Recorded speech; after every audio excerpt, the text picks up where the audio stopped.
ప్రజలంతా పలకాలి పిడికిలెత్తి స్వాగతం ప్రజలంతా పలకాలి పిడికిలెత్తి స్వాగతం భగత్ సింగురా భరత జాతి బలమురా భావితరం గుండెలకే ధైర్యమాయరా సందేశ యాత్ర సంగ్రామ యాత్ర భగత్ సింగు బాటలో నడివయ్యపై చైత్ర యాత్ర భగత్ సింగు బాటలో నడివయ్యపై చైత్ర యాత్ర.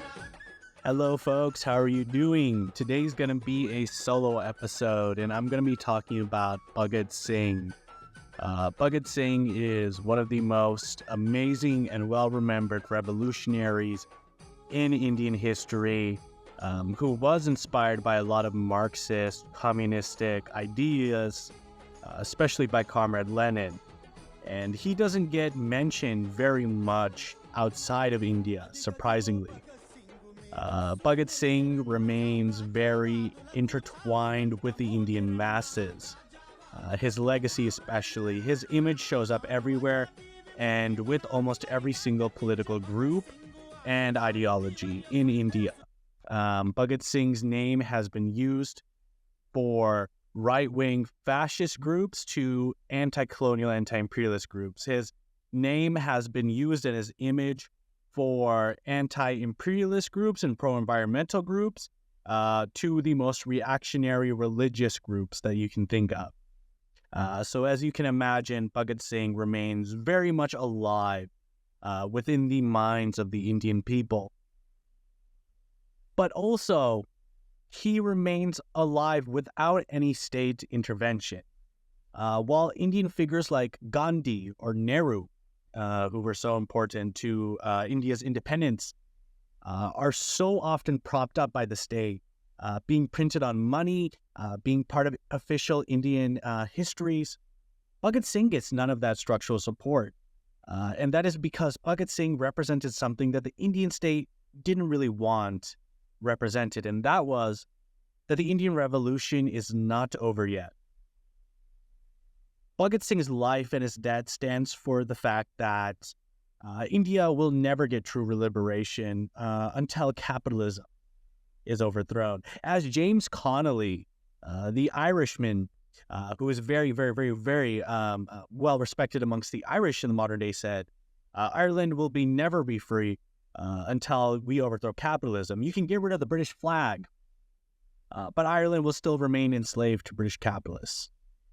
And in this same vein, Bhagat Singh embodied that. He embodied an unfinished revolution and a martyr for his cause. First of all, to understand Bhagat Singh, though, we have to understand the state, the region of India where Bhagat Singh did his revolution. And that is, of course, my home region, my family's home region of the Punjab. So the Punjab is a region in India, in northwestern India, that makes up historically both the modern-day state of Punjab in India and Pakistan. After 1945, these two would be separated, with Muslims going to what would then become the Pakistan side, and Sikhs and Hindus going to the what would then become the Punjab side, and that's the modern-day borders of Punjab. But historically, it included Pakistan. The Punjab means land of five rivers.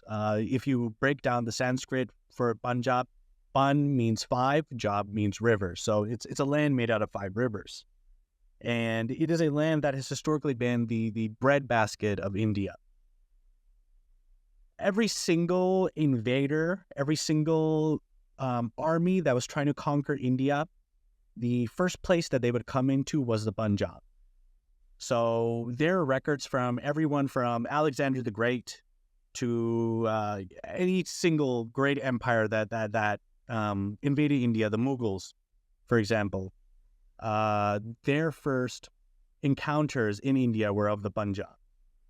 Alexander the Great himself, personally, not a fan of the Punjab, I must say, unfortunately. The Punjab in the 1400s would birth a new religion onto the Indian continent that I mentioned before. It was called Sikhism. And while Sikhism is a whole nother story that I'm not going to get into, what you basically need to know is that the foundation of the religion of Sikhism would lead by the late 1700s, 1800s, the creation of the Punjabi Empire under Ranjit Singh, the King Ranjit Singh. And this empire at one point would extend all the way to Afghanistan. However, this empire couldn't last forever. It existed within the greater context of Indian politics. And as the British came to dominate India over time, as the British Empire expanded within India, in 1849, the Punjab, which was once an autonomous kingdom, a Sikh kingdom, under the Second Anglo-Sikh War, would become incorporated into the British Empire and become the District of Punjab. Or, it would become the Punjab province under the British India. And so that sets up the basic introduction for learning about Bhagat Singh. Now, the story of Bhagat Singh doesn't actually begin with Bhagat Singh himself. The story of Bhagat Singh begins on October 30th, 1928, in Lahore, Punjab. Lahore now being in Pakistan, of course, where the Simon Commission was coming through the train station in Lahore. Now, what was the Simon Commission? The Simon Commission was a commission appointed by the British Empire whose job was to figure out the future fate of India, pass constitutional reforms for the British's Indian provinces. The only problem was that there was not a single Indian person on the Simon Commission. So as you can imagine, Indian revolutionaries, Indian independence fighters, Indians in general were not happy with the Simon Commission. And so one of the most famous Indian independence fighters, Lala Lajpat Rai, whose name I know is a bit of a mess to pronounce for Westerners, organized a protest as the Simon Commission was about to come in October to Lahore. And his protest was aimed to meet Sir John Smith Simon, who was the head of the Simon Commission, at the train station. So all these Indian revolutionaries, some of the most famous Indian revolution of this time period, including Lala Lajpat Rai, were gathered at the gates of the Lahore train station, shouting, "Simon, go home." That was their plan, just to really tell the Simon Commission to fuck off, that Indians are not taking British rule sitting down. Lala Lajpat Rai is a figure that is very important to my heart, particularly. My mother's side of the family is from the hometown of Lala Lajpat Rai. Lala Lajpat Rai was born in my mother's hometown. So my mother grew up going to schools named after him. There's statues of him all over that town. So he's a figure that's very close to me. Lala Lajpat Rai was not himself a Marxist, but he was a nationalist, and he had gone to the United States, educated himself, even met up with the upcoming black civil rights leaders of America, talked to them. So he was a very worldly man. So as Lala Lajpat Rai and all of the Indian protesters are at the gates, as the Simon Commission's train pulls up, and Sir John Smith Simon is there and met with Simon go home. Sir John Smith Simon, who is in an absolutely awful mood, tells his policemen to crush the protests. And so Police Chief James Scott goes into the crowd with a baton and starts smashing as many people as he can with his baton. And he finds Lala Lajpat Rai, who is leading the protest, and starts smashing Lala Lajpat Rai with his baton over and over and over and over again. And Lala Lajpat Rai, after being smashed so many times by the club, is left unconscious. He's taken to the hospital as soon as he can be taken to the hospital. And on November 17th, 1928, he dies. And Lala Lajpat Rai's death reverberates through the Indian world, right? It's horrific. How such an important man, such an important revolutionary who was protesting peacefully,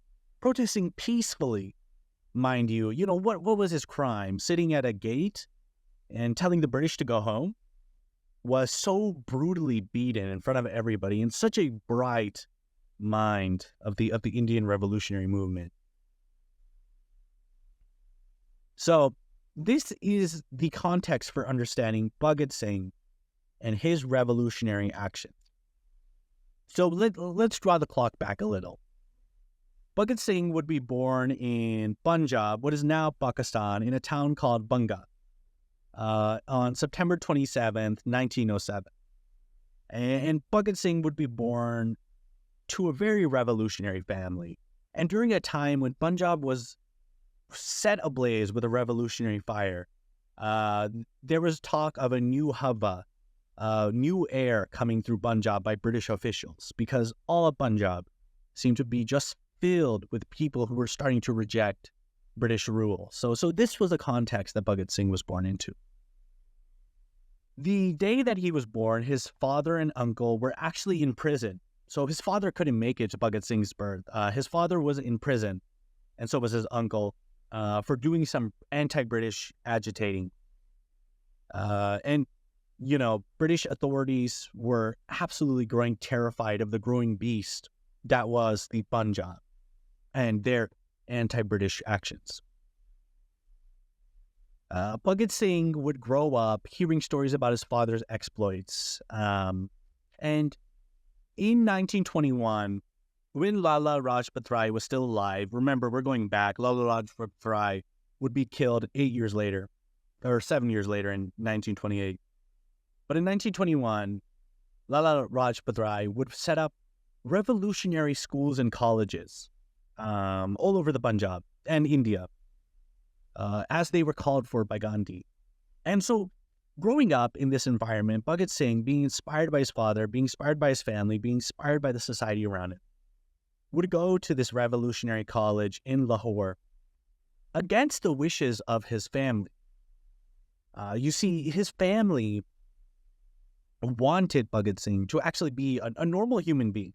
They didn't want him to be a revolutionary like he did, even his father. So in 1921, when he set out to go to this revolutionary college that was being set up by other revolutionaries to meet revolutionaries, to teach people about revolution, deeply unpopular by his family. Deeply unpopular decision by his family, I should add. So Bhagat Singh in this college meets a lot of revolutionaries. He becomes enmeshed in this revolutionary world.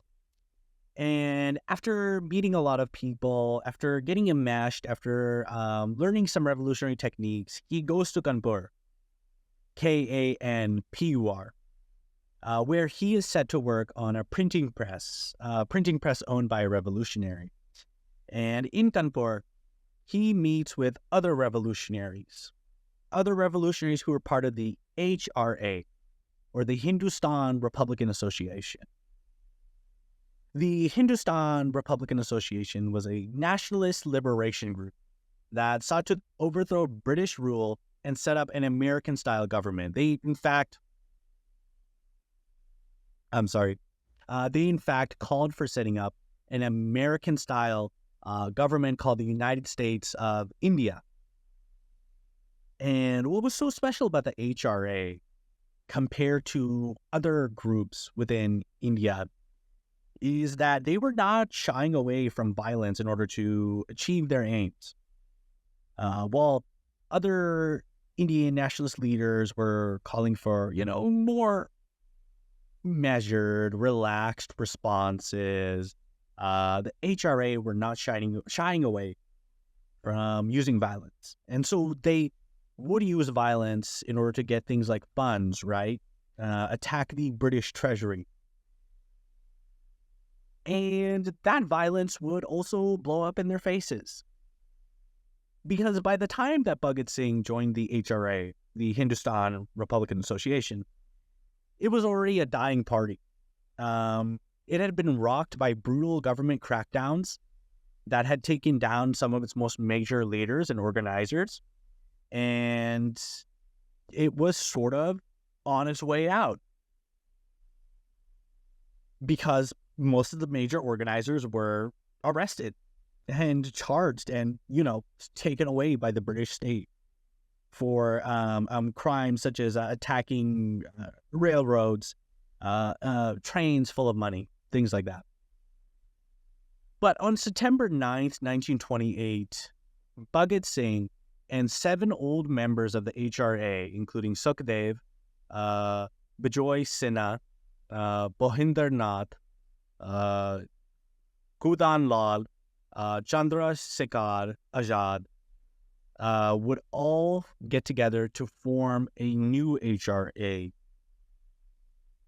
Except instead of being called the Hindustan Republican Association, this new one would be called the Hindustan Socialist Republican Association, with Bhagat Singh being the biggest reason that socialism would be added to the new name of this group. Other than that, the new HRSA, or the new Hindustan Republican Socialist Association, was very similar in operation to the old HRA. But the fact that Bhagat Singh added socialist to its name speaks immensely to the fact that Bhagat Singh was a socialist, was a great admirer of Marx, Lenin, Trotsky, as he was born and grew up during the time in which the Russian Revolution was happening, in which the USSR was being founded. And he did not shy away from that he was such a big fan of these people. In fact, before he died in jail, his lawyer would remark that he requested a biography of Lenin. That was one of the last books that Bhagat Singh ever read, Biography of Lenin. So it's very odd to me, then, that Bhagat Singh is so often turned into a liberal, a fascist. The BJP will make allusions to Bhagat Singh. Religious groups like Khalistan, which are Sikh separatist groups that are heavily based in religion, make allusions to Bhagat Singh as their nationalist hero, even though Khalistan has attempted to purge itself of communists, because communists are anti-Sikh and religion. I'm sorry. So it's very odd that a man who was so openly Marxist, so openly socialist, so openly a fan of Lenin, has been turned into a harmless icon. It reminds me of the opening line of State and Revolution, how during his life, Marx was hounded endlessly by the state. His ideas were ridiculed. But after his death, he was canonized by the state. His ideas were defanged of their revolutionary vigor, and he was turned into a harmless icon of the German state, a harmless national icon of the German state and the Kautskys. And the very same thing has happened to Bhagat Singh. But his name still evokes a revolutionary fervor within the Indian people. Anyways, moving on from that, the HRSA's main goals would be to bomb the Simon Commission, to build bomb factories and underground networks, and to get funds by robbing British institutions. The group would immediately begin collecting arms. They would get a couple guns, as many as they could. They were low on funds. So they would attempt a bank heist. and that would fail horribly. The details of that bank heist I don't have time to go over here, but suffice to say, they didn't even get a chance to try. It was awfully planned out. After the HRSA's bank heist failed, they would set out with one single goal in mind: to kick off the founding of the HRSA and to cement their name nationally all across the Indian subcontinent. And that was to kill policeman James A. Scott, the very same policeman that had brutally beaten Lala Rajpat Rai to death that very same year of 1928. And so in order to do this, they set up headquarters in the... I'm so sorry. It is somewhere here. I have it in my notes. I'm sorry about this. I apologize. It was called the Mozang House.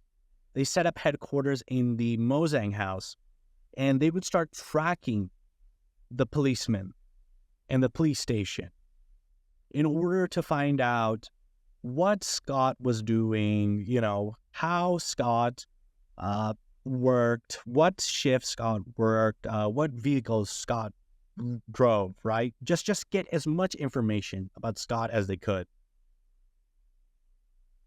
And so all of December of 1928, right, Lala Rajpat Rai is brutally beaten to death in October of 1928. So all of December of 1928, so a couple months later, about a month after Lala Rajpat Rai's death in November, they are tracking Scott. And on December 17th, they finally gotten enough information to get revenge for the death of Lala Rajpat Rai. And so Bhagat Singh, Jai Gopal, and Janand Singh set out to do the deed, with Shivran Rajguru and Bhagat Singh being the shooters, and Jai Gopal being the lookout, Janand Singh being extra help. Four revolutionaries that were about to change the course of Indian history itself and cement themselves as legendary figures who were about to outlive their human bodies to become symbols greater than men. They sure did have dinky transportation methods. Bhagat Singh and all his collaborators, on the day that they were going to assassinate James Scott, got there on their bicycles, carrying their arms. A history reader can almost imagine the juxtaposition and the hilarity between these four men carrying guns with them on their bicycles, on their way to set about to change history, on their way to do a political assassination that would cement themselves within the minds of Indian people and all across the Indian subcontinent for decades. Riding around on their bicycles. I mean, it's an hilarious image. So they arrived there around 2 p.m. on December 17th, 1928. And around 4 p.m., a figure walks out of the police station and gets onto his motorcycle. Jai Gopal, who is the lookout, gives the signal, and Rajguru fires one shot into the figure, who just got out of the police station onto his motorcycle. The figure, feeling the pain of the bullet, puts his arms up, screaming, and Bhagat Singh blasts him with a volley of bullets, which ends the figure's life. But what the conspirators didn't know was that the person that they shot coming out of the police station was not James Scott, the man who had killed Lala Rajpat Rai. It was J.P. Saunders, a subordinate of James Scott. And before they even had time to figure out that they had shot the wrong policeman on duty, as James Scott had just gotten off of his work shift, and J.P. Saunders had taken it over. Jai Gopal, who was the lookout, had apparently given them wrong information over the time that he had been spying on James Scott. And he had gotten James Scott mixed up with J.P. Sanders. I'm so sorry for that mistake. But they didn't have time to figure out what had just happened, because as the other policeman, Janin Singh, on duty, began chasing the conspirators, they were forced to run. And so Janin Singh chases these conspirators who just assassinated his fellow piggy comrade, as I would like to call him, comrade in pigs, comrade in the stable. And in the chaos of chasing them, shots ring out between both sides. And the group of conspirators, these legendary men, remember, Bhagat Singh has had movies made about him, where he is this muscular Punjabi Desi hero. But in reality, these men are so unprepared, so goofy, that Bhagat Singh, in that chase between him and Janin Singh, while running away from this conspiracy, almost hits his own comrades with his gun in the confusion. But eventually and somehow, all the conspirators get away. In the crossfire of the gunshots, Janin Singh gets hit in the groin, so the wiener. And he dies of his injuries a couple hours later in the hospital. He's forced to be taken to the hospital. So the kill count for the conspirators is 2 piggies down.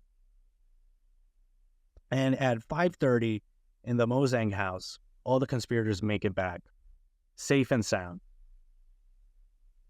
A day or two after the assassination, people walking down the streets of Lahore, so average people, would see posters littering all over the walls from the HRSA. And the posters would read, J.P. Saunders is dead. Lala Ji is avenged. And Lala Ji here referred to Lala Rajpat Rai. Now, these posters had originally said, James Scott is dead, but realizing that they had shot the wrong person, Bhagat Singh and his conspirators would quickly rewrite the names, redo the posters, and then plaster them all over Lahore, because they wanted their names known. They wanted to be known for what they had done. I'm just going to read another excerpt from one of their posters.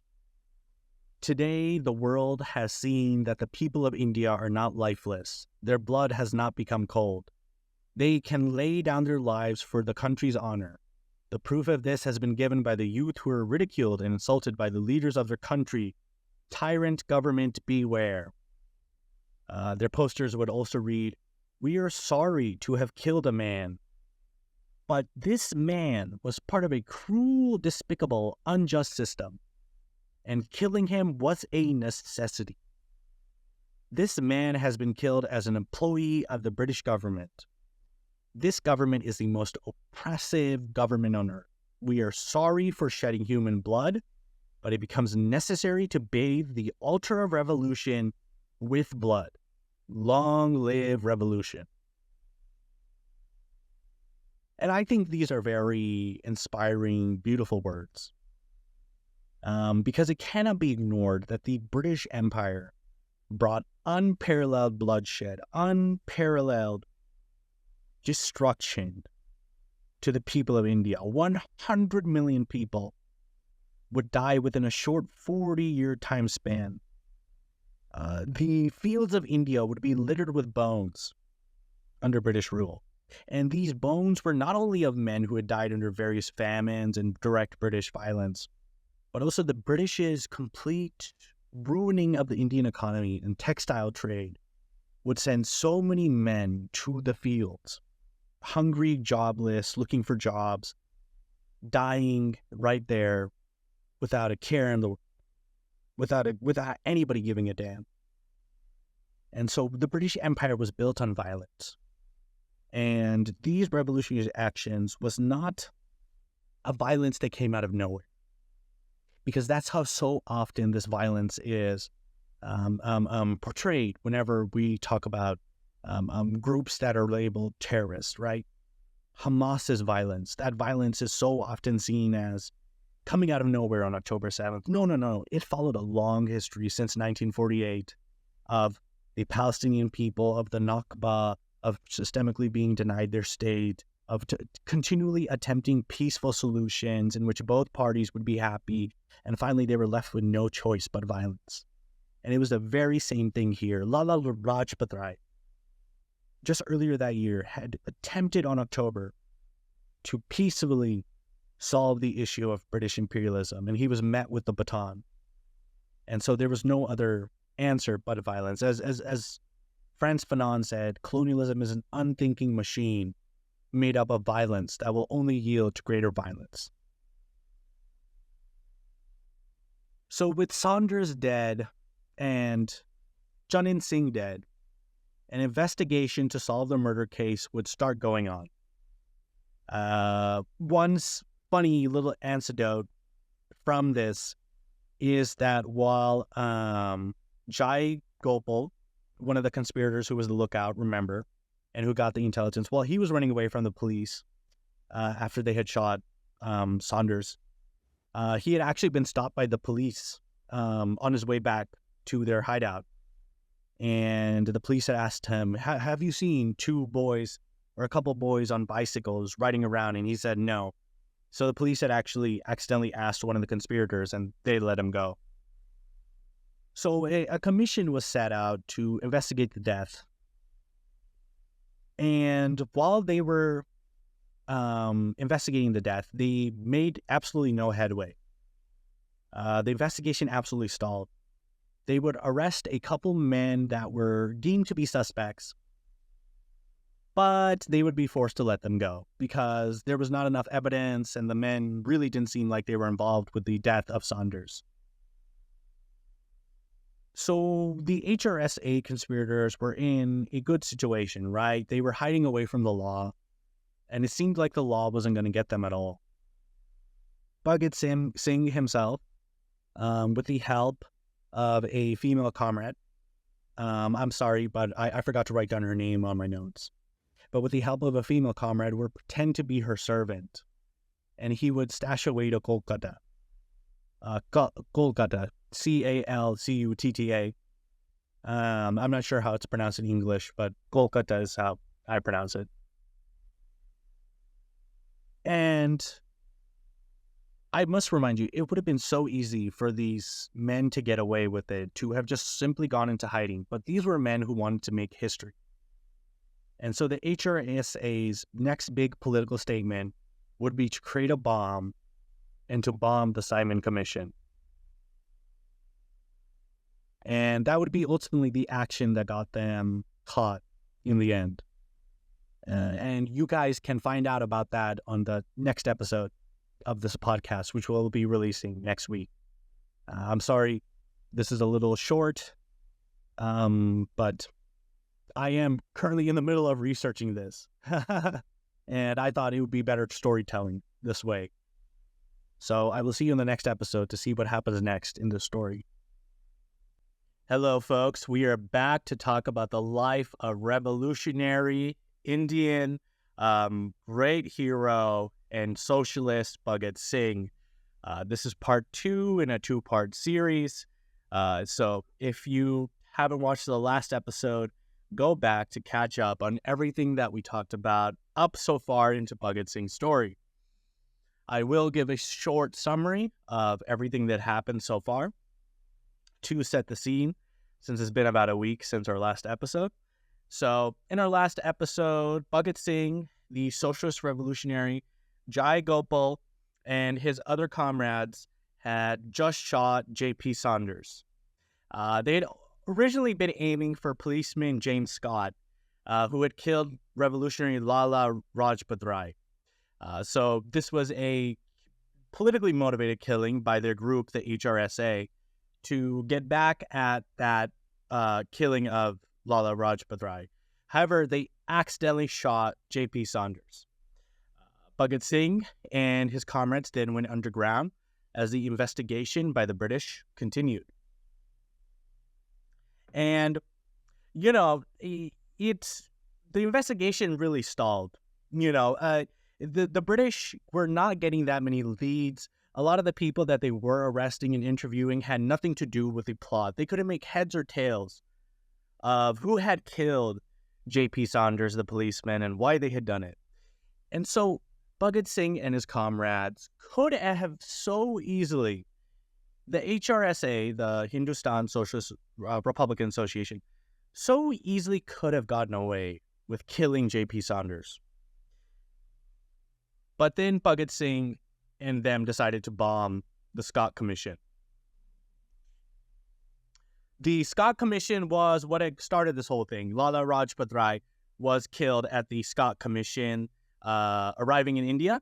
And the Scott Commission was an undemocratic commission appointed by the British without a single Indian person on it that was going to decide the constitutional fate of India. So Bhagat Singh went to Calcutta, and he was determined to cement his name in history to bomb the Simon Commission. And in order to get help for that project, he would acquaint himself with Nat Ghosh and Jatrendra Das. And these two guys would sort of be the masterminds of the bombs. They would get together all of the people that they needed, the chemists, the chemistry, everything like that, to manufacture these bombs to get back at the British.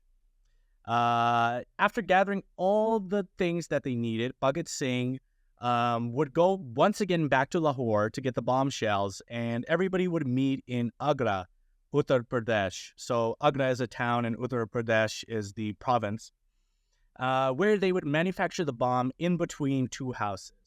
So there was this whole underground network going on. That's the HRSA and all of these Indian liberation groups were part of. Obviously, you can't do revolution out in the open. Then they would... Oh, I'm sorry. I got lost in my notes. They would manufacture these bombs in a house called the Hing Ki Mandi House.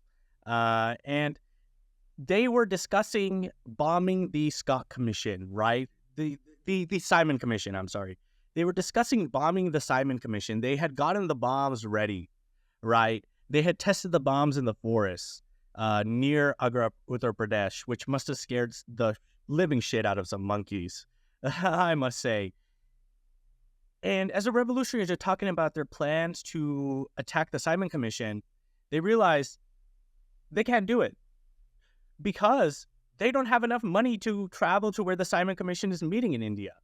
As Bhagat Singh's biographer, A.G. Noorani puts it in a very funny phrase, unlike the terrorists of today, these men were not flush with funds. Essentially, the HRSA and the revolutionaries were broke. If you remember in the last episode, they had briefly attempted to rob a bank to get some funds for their organization, but that had ultimately failed. So being unable to go to the Simon Commission, they would decide to do the next best thing. Bomb the Legislative Assembly Hall in Delhi to send their message that the Indian people were done with British rule. So they couldn't travel to the Simon Commission. Next best thing, let's bomb the Legislative Assembly Hall in Delhi. And they actually picked a really good time to do this because at that time, the Legislative Assembly in India was passing an aptly titled bill called the Public Safety Bill, which would throw out whatever already limited rights and concessions the British had given to the Indians. And it was deeply, deeply unpopular. Deeply unpopular, even with the legislators within the Legislative Assembly Hall.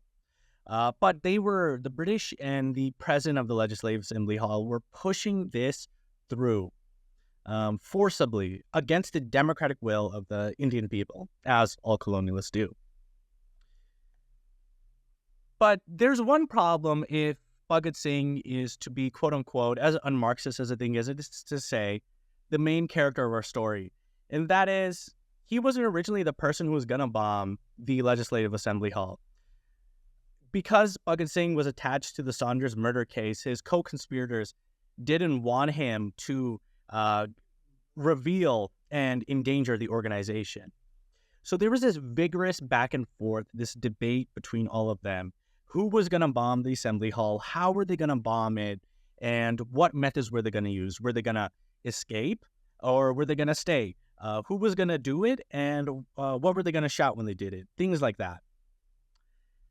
And finally, after a lot of debate within the HRSA, they came to 3 big conclusions. One, Bhagat Singh and, I'm sorry, I'm going to butcher his name, but Bhatukshar Dutt would throw the bombs. 2, that they would use the bombs that were purposely not strong enough to do any damage or seriously kill anybody. They were only going to use bombs that were strong enough to send a message. Of course, these bombs would be strong enough to injure somebody, but they wouldn't be strong enough to kill somebody. And 3, that the people who threw the bomb, that being Bhagat Singh and Bhatukshar Dutt, would not run away, that they would pay for their revolutionary ideals with their lives. And so 2 days before this conspiracy, before they're going to throw the bomb, the Bhagat Singh and Dutt check out the visitors booth in the legislature. It's open to the public, and they get a good feel of what they're going to do. So going back to the legislature, the public safety bill is being debated. And on April 8th, 1929, after the president has removed every single democratic measure, ignored completely almost the entire legislature, which barely even represented the Indian people anyways, he finally gets the public safety bill passed on April 8th, 1929. And his outrage is about to set in the assembly hall because a very unpopular bill has been passed. Suddenly, a big boom comes off. And then another big boom.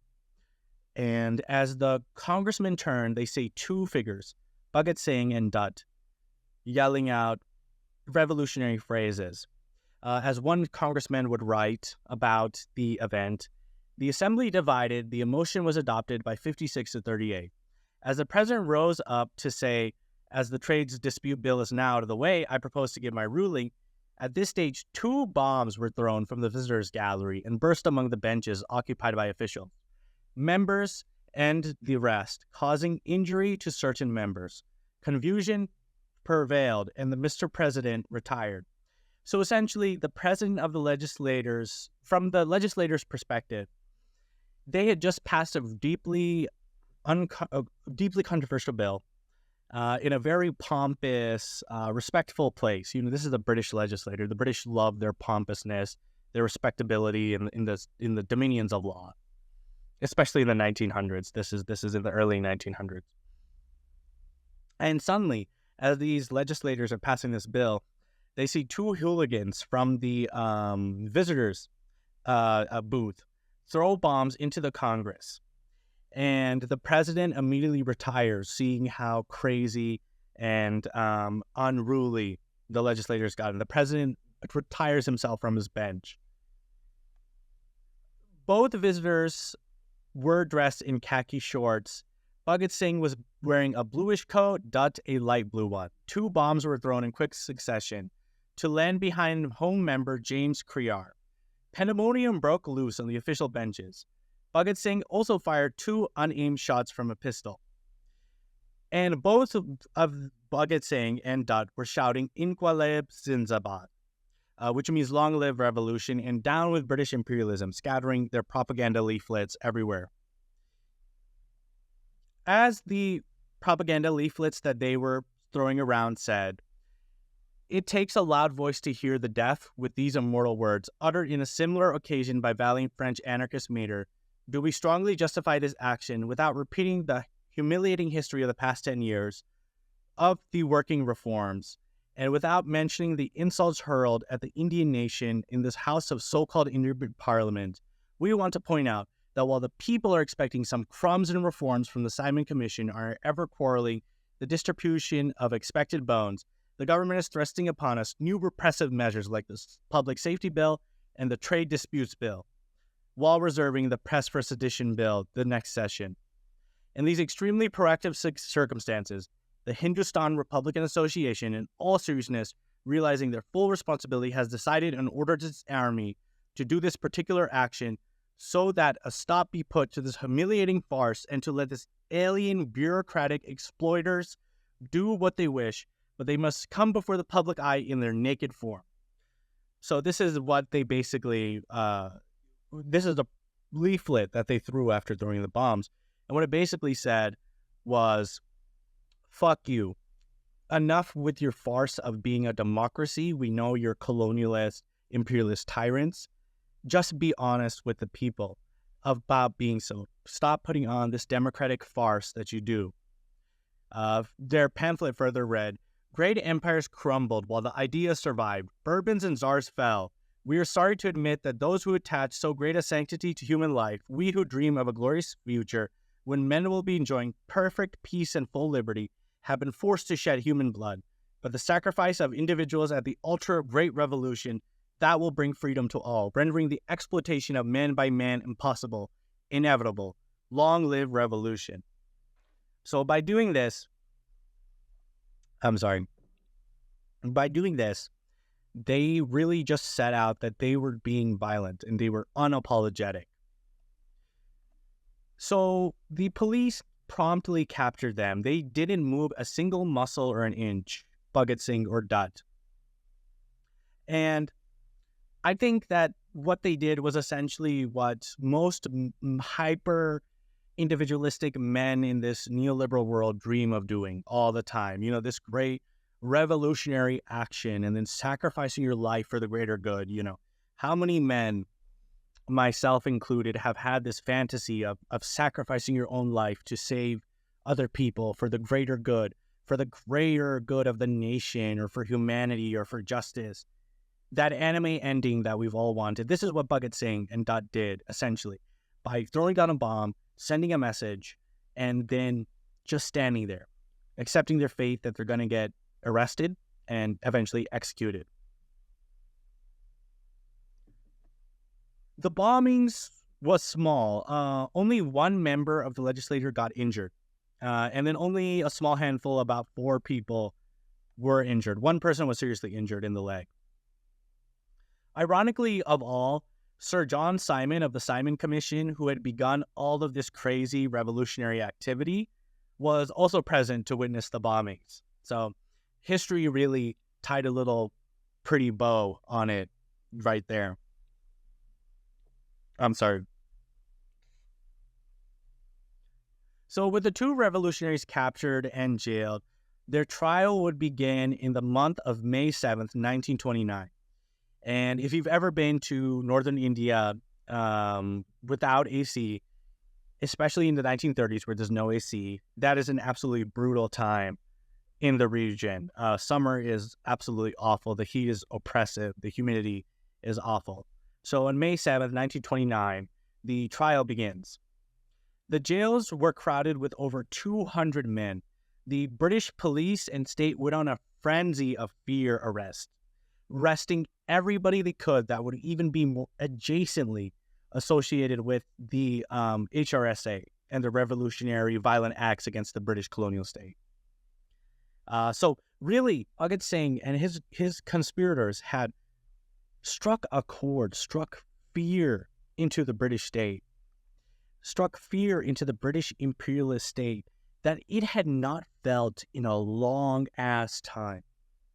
And that's how you know that their methods worked. When they were so afraid that they arrested 200 random men, crowded the jails with them, you knew that their system was beginning to crack.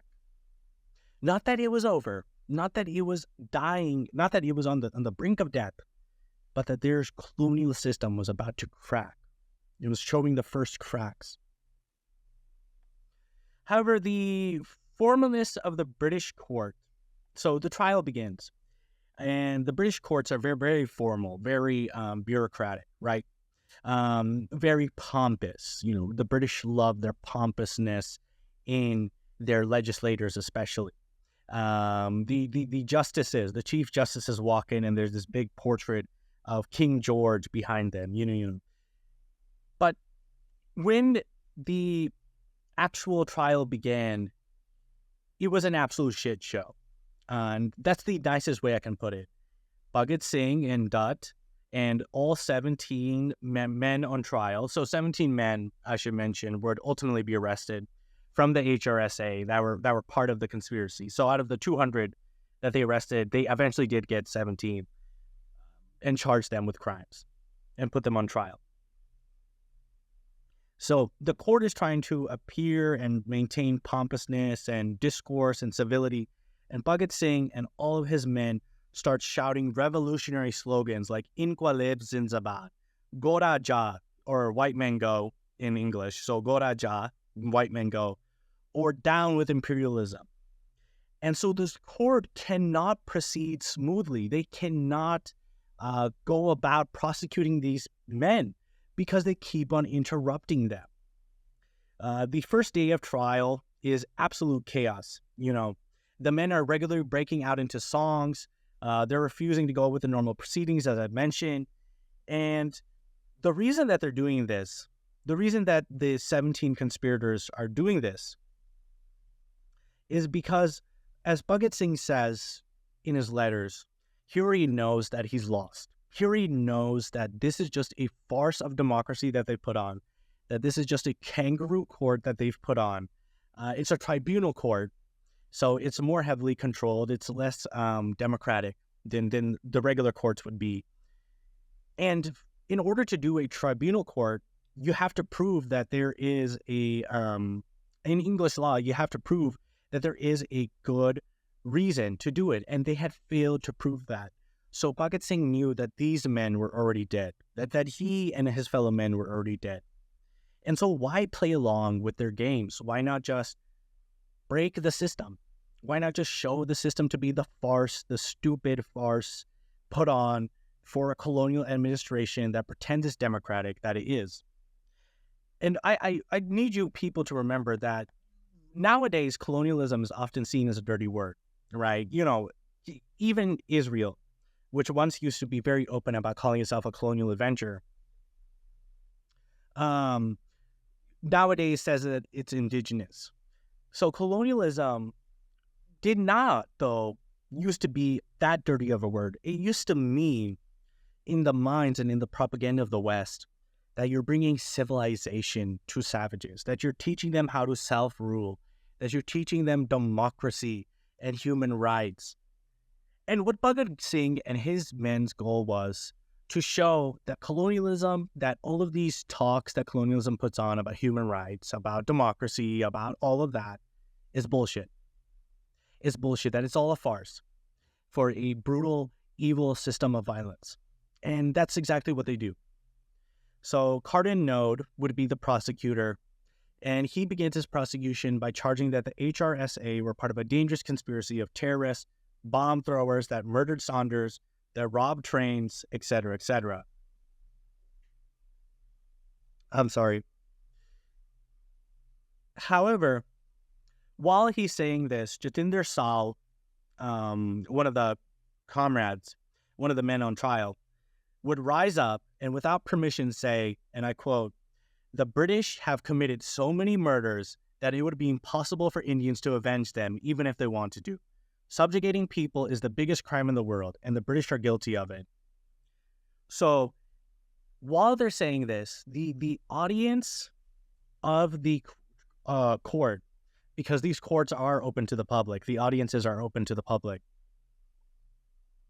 and the press are absolutely in love with these revolutionaries and how they are standing up to the British system. They're chanting along, they're humming along, they're stamping along with their protests, with their chants, with everything.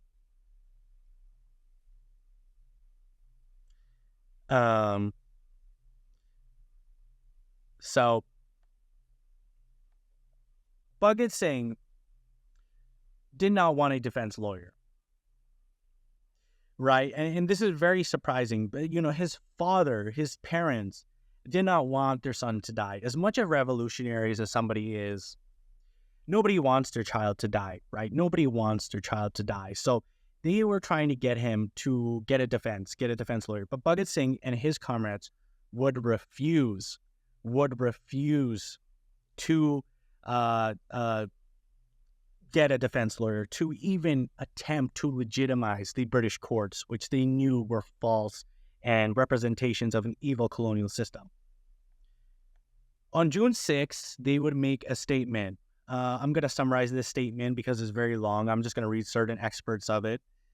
And their statement would say, we stand charged with certain serious offenses at this stage. It is but right that we must explain our conduct. In this connection, the following question must arise. Were the bombs thrown into the chamber, and if so, why? Is the charge as framed by the lower court correct or otherwise? To the first half of the question, our reply is in the affirmative. But since some of the so-called eyewitnesses have been perturbed themselves, and since we are not denying our liability to that extent, let our statement about them be judged for what it is worth. By the way of illustration, we may point out the evidence of Sergeant Terry regarding the seizure of pistol from one of us deliberate falsehood, for neither of us had a pistol at the time, and that we gave ourselves up. The other witnesses, too, who have deposed to have being seen bombs being thrown by us, have not scrupled to tell lies.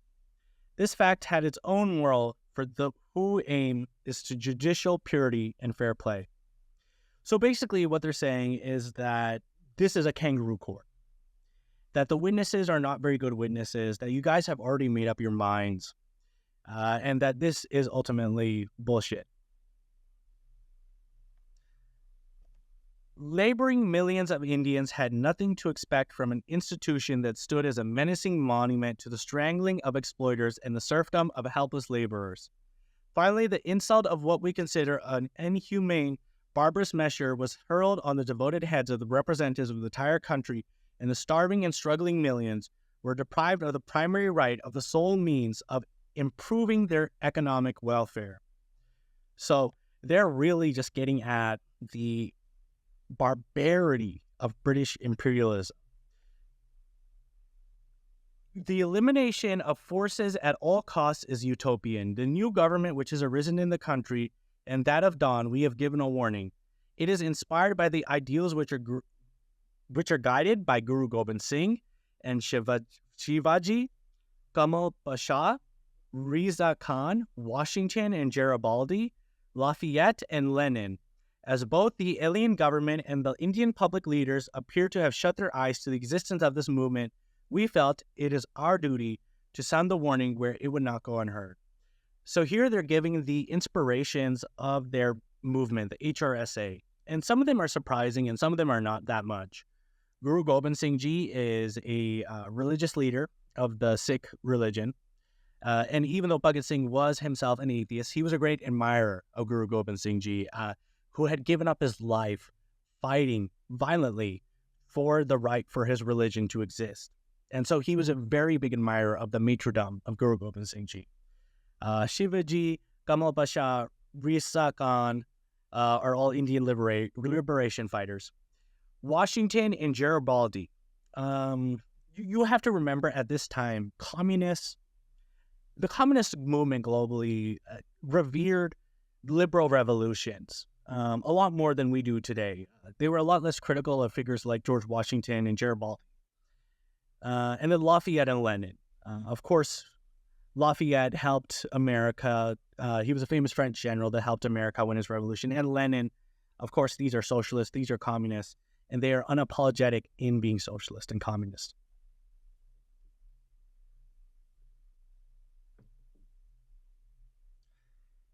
And so Bhagat Singh, with no representation, would turn the trial, and him and his comrades, I should say, this is not great man of history theory. This was decided by him and his comrades collectively. So with no representation, with no defense on their end, they would turn the trial into an absolute shit show. What would basically happen is that the chief justices, the judges, would walk in.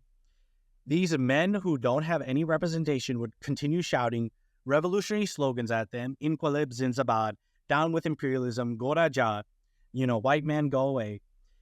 The chief justices would walk out, wait for the room to get quiet and them to stop shouting, walk back in, and then they would start shouting again. So the trial was proceeding at a snail's pace. One day, on the 12th of May in 1930, while they're shouting slogans.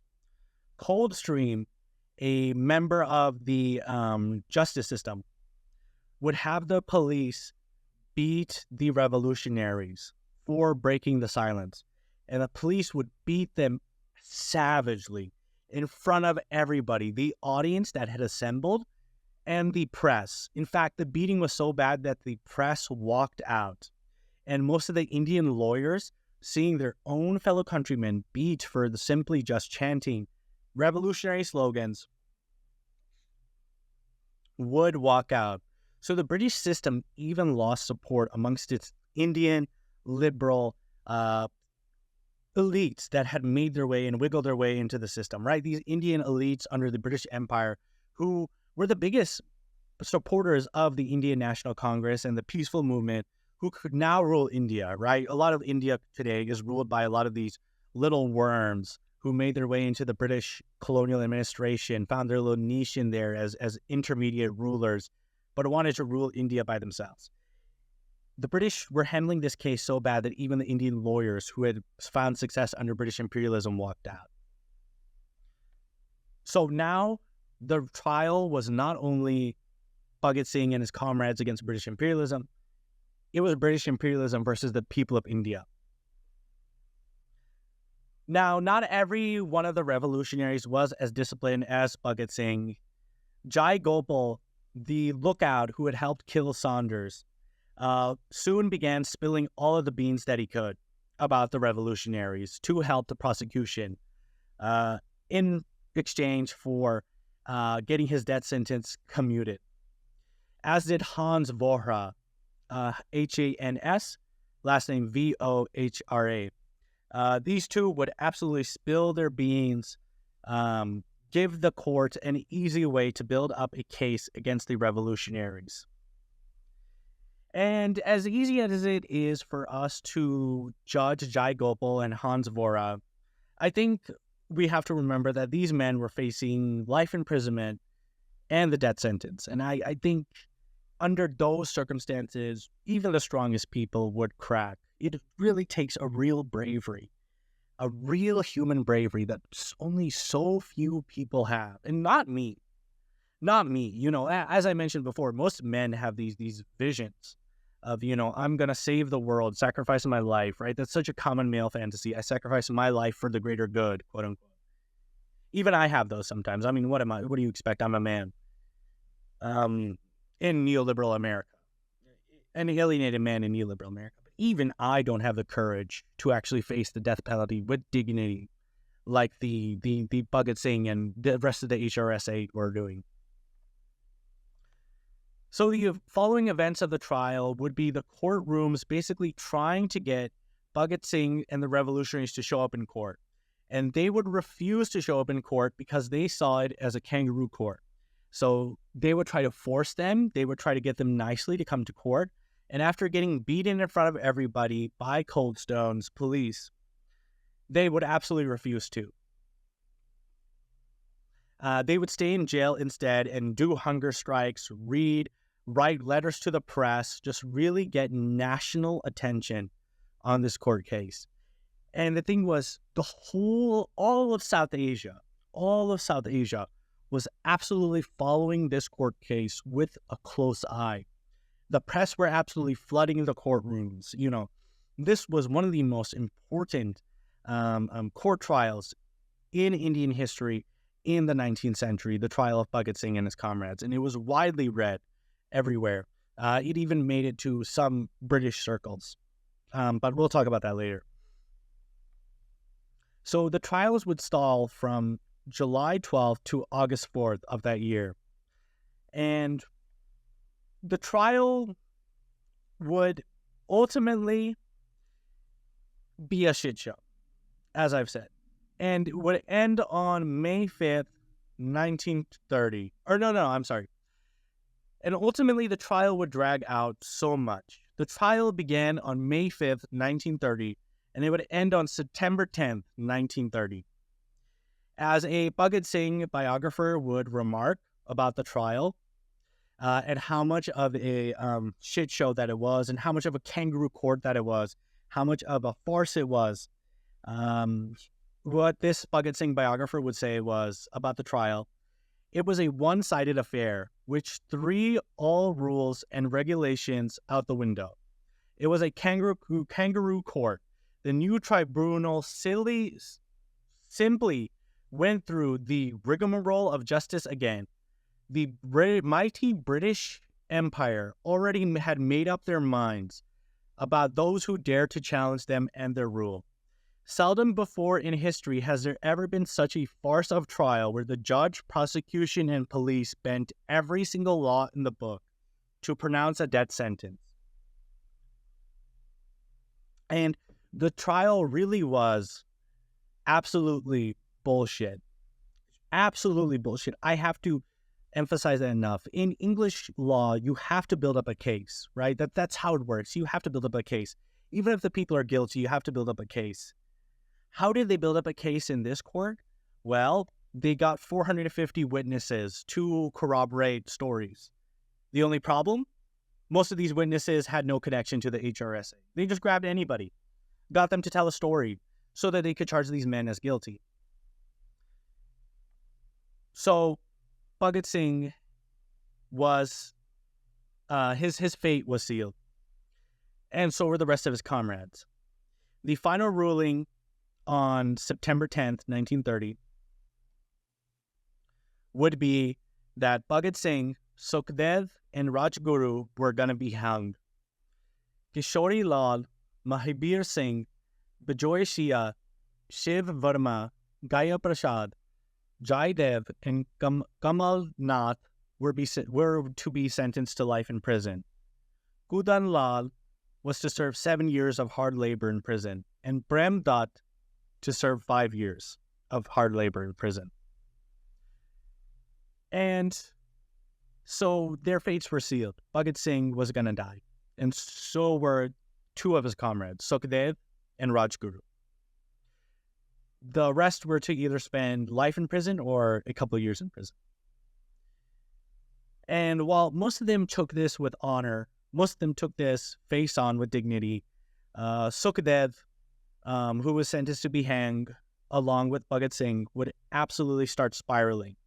He was not ready to be hung. He did not want to die. And it's very understandable. To give up your life for a revolutionary cause is a very noble thing that, as I mentioned, very few of us can do.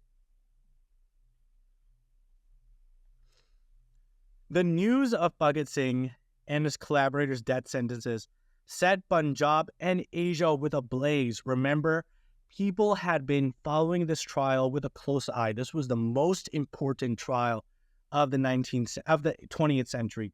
This was like the O.J. Simpson trial, the Trump trial that we recently had, though I don't think many people paid attention to that, but the Trump trial recently had. Almost all of the famous trials in America all rolled up into one. And so upon hearing that Bhagat Singh was to be sentenced to death, India would be set ablaze in anger. That new hava of revolutionary energy from the Punjab went all the way over to India. Student movements would boycott things. College demonstrations would begin. Fights with British policemen. Just every single action would happen in response to the impeding deaths of these revolutionaries who were to be hung by the British government. So it really seemed like even though these revolutionaries lost their lives, they still won, especially in the battle of ideas and in the winning of the hearts of the Indian people. And they won also in getting to ignite a revolutionary fervor within the Indian people. The sentencing would even be felt within the British world. Some principled British liberals would even denounce the kangaroo court trials of the men. And crowds would fill in the streets of Lahore, which is now in Pakistan, but was then part of the Punjab. Crowds would fill in the streets of Lahore singing Bhagat Singh, Sukhdev, Rajguru, Zindabad, and chants about the British. They would taunt the British. Wait and see the effect of Bhagat Singh's execution. The tyrants will be destroyed. So do you see how Bhagat Singh was able to ignite this revolutionary anger within the Indian people that they had felt for all these decades under British rule, all these hundreds of years under British rule. Bhagat Singh and his revolutionaries were able to get the Indian people to finally stop being afraid of fighting the British, and not in the Indian Congress's peaceful movement, in a true liberatory, violent movement. Because, as Frantz Fanon said, colonialism is an unthinking machine. It is violence that only yields to greater violence. And that is the only way to truly liberate yourself. And that was not what the Indian independence movement was doing. What the Indian independence movement was doing was working with the British to liberate India peacefully. And while that is a nice idea, the actions of Gandhi and the Indian National Congress towards this would show how unliberatory it truly was. And so let's get to that right now. So with Bhagat Singh's fate sealed, all eyes turned towards Gandhi.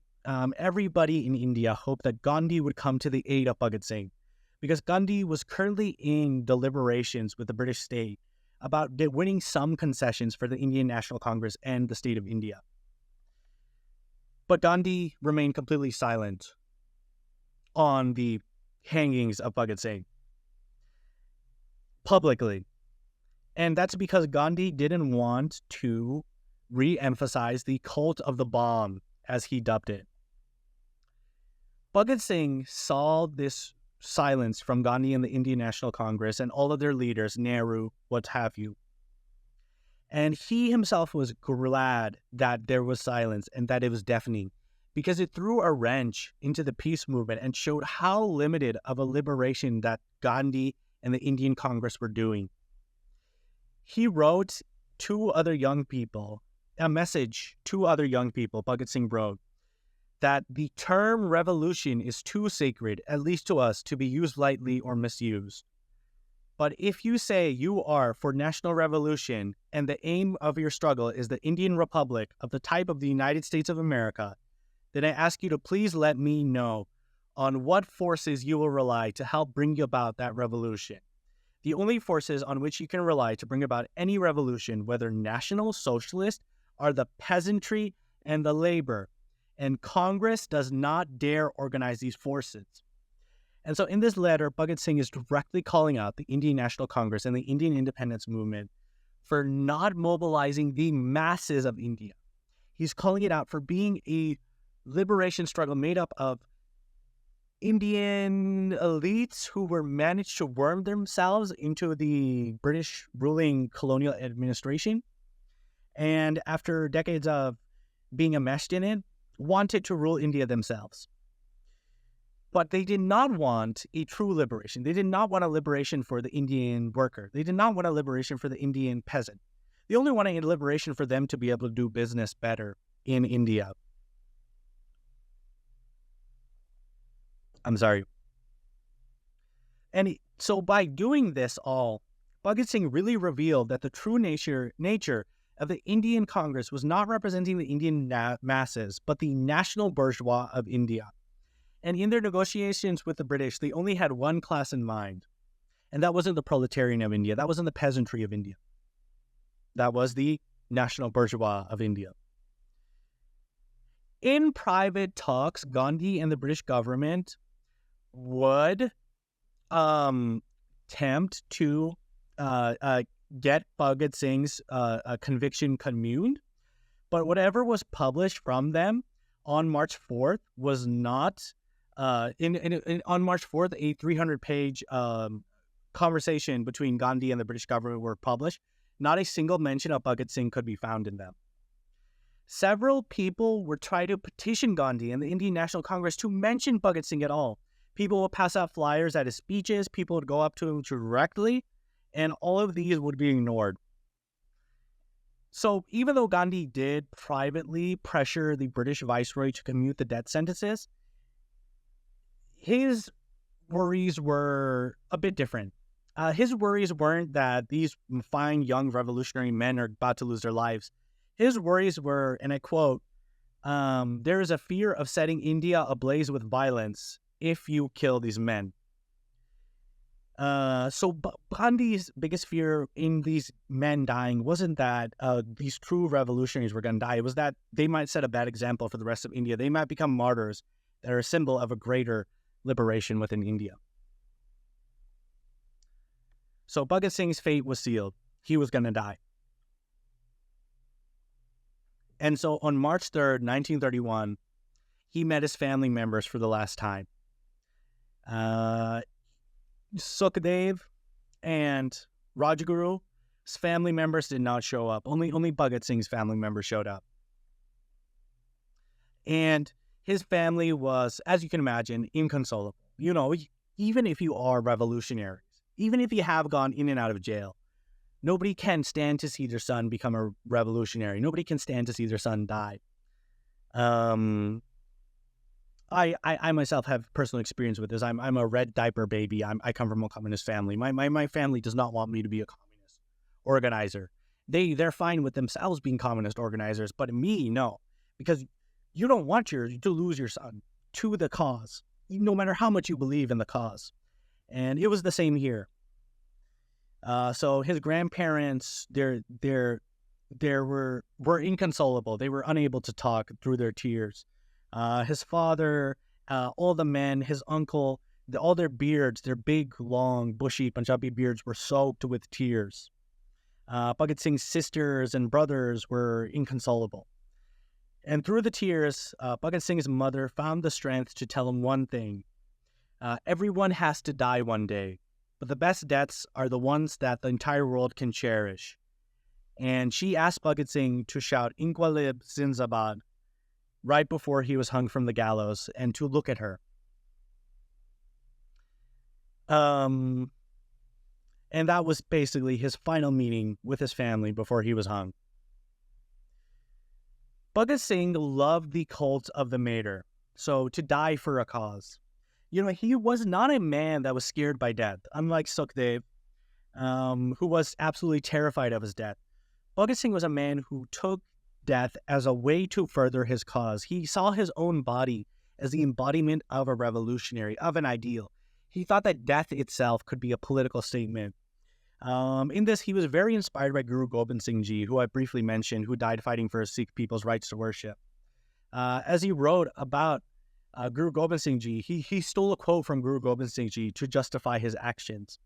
It is incumbent upon people to sacrifice their life to strengthen the cause that they uphold. And so that's how Bhagat Singh felt about death. It was just a political thing, that you gave up your life for a cause greater than yourself, and in that you stopped being human and you started being an idea. After his last meeting with his family, Bhagat Singh would begin reading Marx, Trotsky, Aristotle, Lenin. He just enmeshed himself within quietly studying. He would also defend himself in the press. You know, people would criticize him, for example, his catchphrase, "Long live the revolution." Why are you saying "Long live the revolution"? He said that it is an allusion to Russian revolutionary movements. And why shouldn't the revolution live long?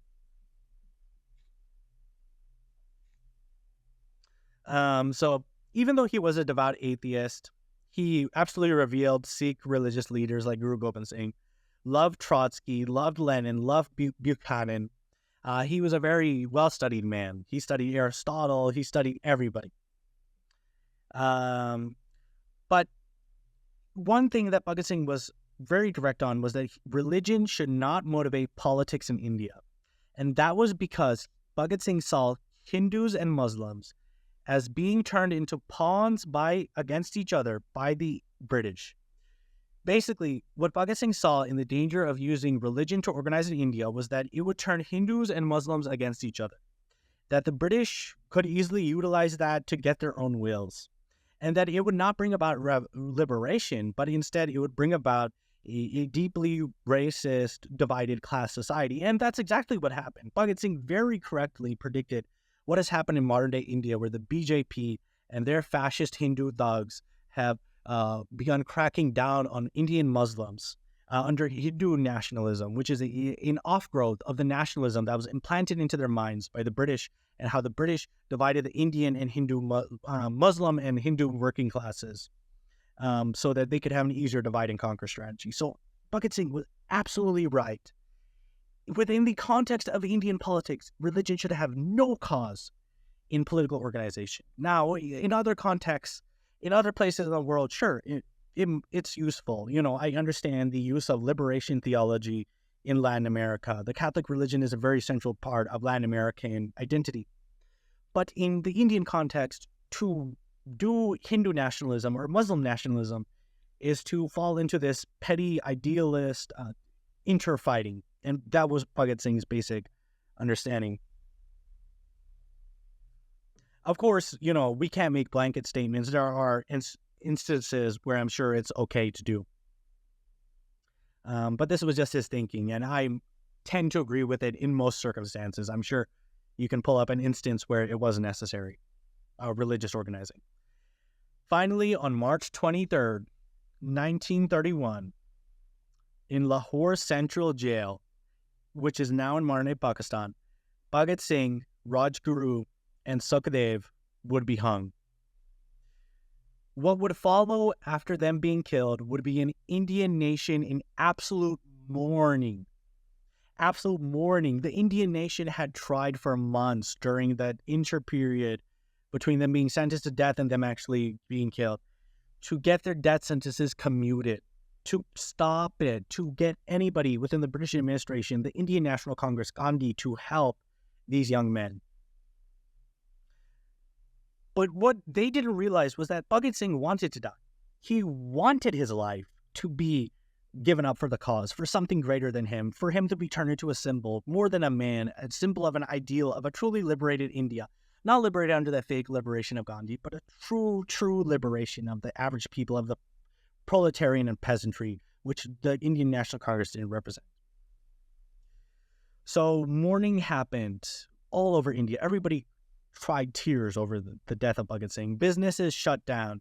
People wore black badges. People went on hunger strikes. Gandhi, Nehru, and the Indian National Congress all suddenly stopped being quiet. They suddenly had words for the deaths of Bhagat Singh, saying that they were great men who did something great, but it was too soon, little too soon, too late. They had their chance to publicly try to get their death sentences commuted or say great things about these men, and they only said it after their deaths, after they were no longer a threat to the false revolution that they were preaching. So ultimately, that is the legacy of Bhagat Singh. Bhagat Singh has become something so much greater than he actually is. Bhagat Singh represents an ideal. Like I said at the beginning of the series, Bhagat Singh is popular with the Indian masses, not the Indian state. Official Indian histories don't have him on our cache. They don't teach him in history classes. They don't mention him anywhere, and if they do, it's a small mention. Bhagat Singh's popularity is completely organic, against the wishes of the Indian state, because he stands for everything that the Indian state doesn't like. That the liberation of India in 1945 was not a true liberation, and that a true liberation will not happen until capitalism is gotten rid of, until casteism is gotten rid of, until the peasantry and proletarian of India are united and actually given control of their country, as Lenin wanted to. And that's a very dangerous ideal for the Indian state. And so that's why Bhagat Singh's image is used in all over India for environmental protests, for anti-colonial protests, for anti-colonial movements, for anti-imperialist movements. But it's also why Bhagat Singh, as such a fascinating character, is used for reactionary politics. The BJP sometimes will occasionally make allusions to Bhagat Singh. Of course, robbing him of his Leninist, socialist, communistic ideology.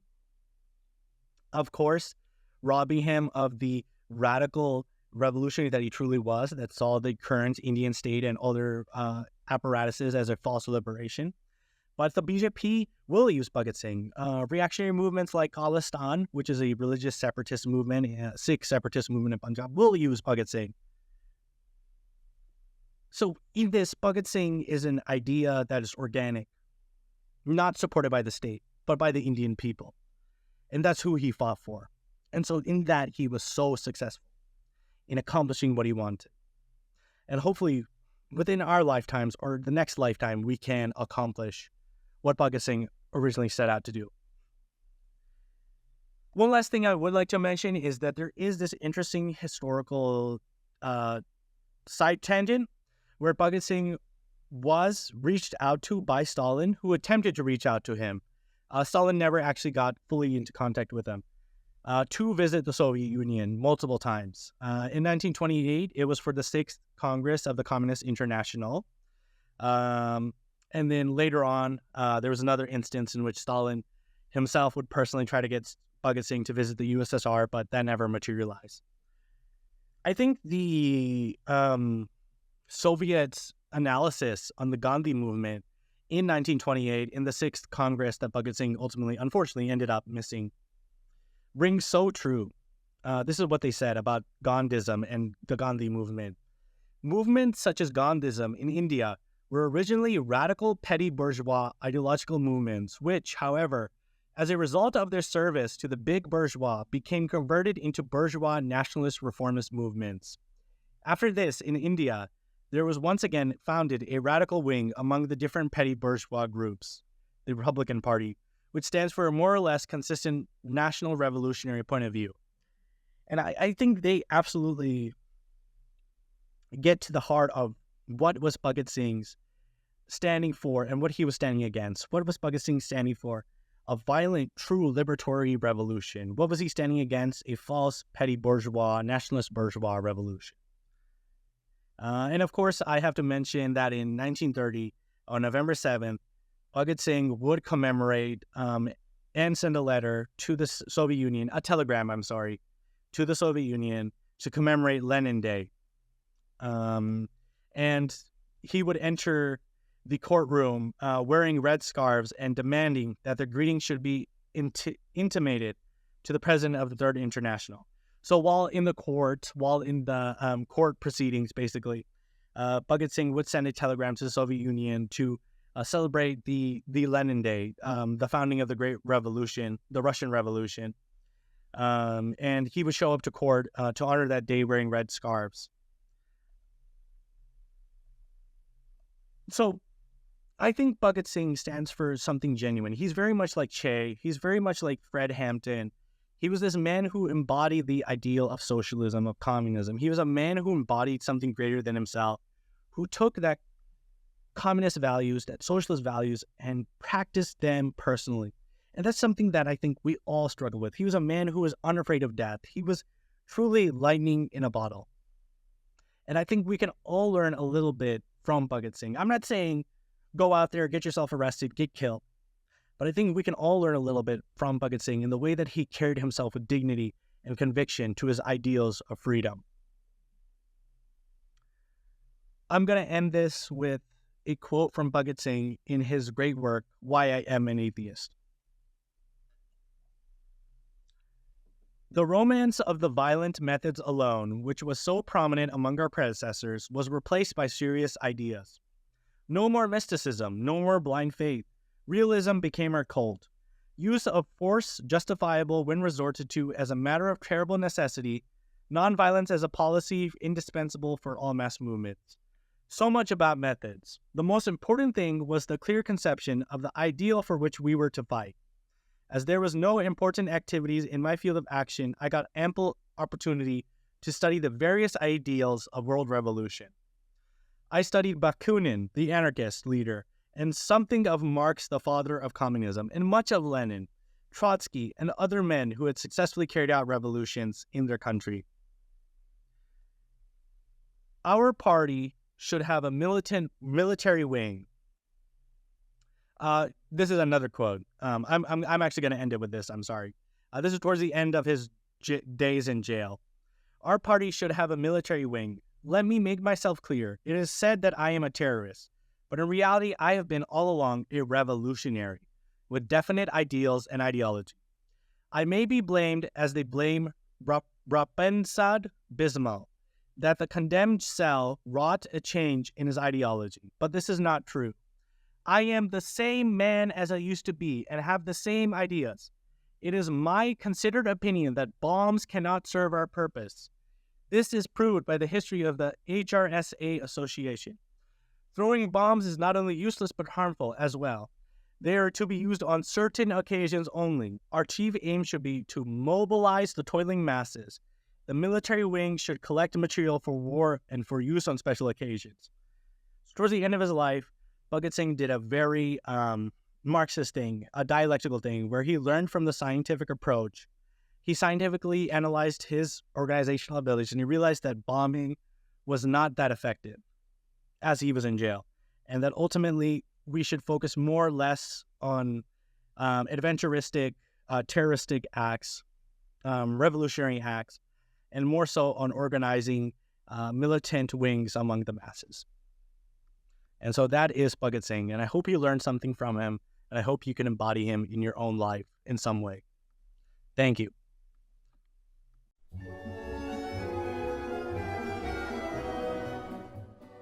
This episode of the Pokepreet Pod has been brought to you by our generous members on our Patreon. If you'd like to become one of them, go to patreon.com/thepokepreetpod. Thank you.